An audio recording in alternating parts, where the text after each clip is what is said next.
Hi friends, ನಮಸ್ತೆ ಎಲ್ರಿಗೂ. ನಾನಿವತ್ತು ಗೊಜ್ಜು ಅವಲಕ್ಕಿ ಹೇಗೆ ಮಾಡೋದು ಅಂತ ತೋರಿಸ್ಕೊಡ್ತೀನಿ. ಮೊದಲು ನಾನೊಂದು ಕಪ್ ಅವಲಕ್ಕಿ ತೊಗೊಂಡಿದ್ದೀನಿ.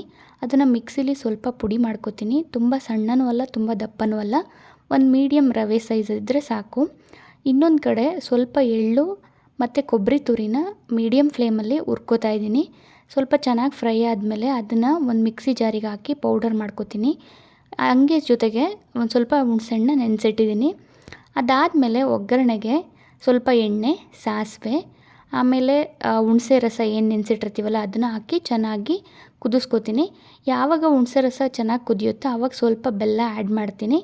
ಆಮೇಲೆ ಅದಕ್ಕೆ ಸ್ವಲ್ಪ ಖಾರದ ಪುಡಿ, ಒಂದು ಸ್ವಲ್ಪ ಉಪ್ಪು ಎಲ್ಲದನ್ನು ಹಾಕಿ ಚೆನ್ನಾಗಿ ಮಿಕ್ಸ್ ಮಾಡಿಕೊಂಡು ಅದಕ್ಕೆ ಪುಡಿ ಮಾಡಿರೋವಂಥ ಎಳ್ಳು ಮತ್ತು ಕೊಬ್ಬರಿ ತುರಿನೂ ಸೇರಿಸ್ಕೊತೀನಿ. ಆಮೇಲೆ ಅದಕ್ಕೆ ನೆನೆಸಿಟ್ಟಿರೋವಂಥ ಅವಲಕ್ಕಿನ ಕೂಡ ಆ್ಯಡ್ ಮಾಡಿಕೊಂಡು ಚೆನ್ನಾಗಿ ಫ್ರೈ ಮಾಡ್ತೀನಿ. ಆಮೇಲೆ ಇನ್ನೊಂದು ಕಡೆ ಬಾಣಲಿಲಿ ಸ್ವಲ್ಪ ಒಗ್ಗರಣೆಗೆ ಎಣ್ಣೆ, ಸಾಸಿವೆ, ಕರಿಬೇವು, ಕಡಲೆಬೀಜ, ಕಡಲೆಬೇಳೆ ಮತ್ತು ಒಣಮೆಣಸು ಎಲ್ಲದನ್ನು ಹಾಕ್ಕೊಂಡು ಚೆನ್ನಾಗಿ ಫ್ರೈ ಮಾಡಿ ಆ ಒಗ್ಗರಣೆನ ಮತ್ತೆ ಈ ಬಾಣಲಿಗೆ ಸೇರಿಸಿ ಚೆನ್ನಾಗಿ ಮಿಕ್ಸ್ ಮಾಡಿದ್ರೆ ಗೊಜ್ಜು ಅವಲಕ್ಕಿ ರೆಡಿಯಾಗುತ್ತೆ. ಟೇಸ್ಟ್ ಕೂಡ ತುಂಬ ಚೆನ್ನಾಗಿರುತ್ತೆ. ನೀವು ಟ್ರೈ ಮಾಡಿ.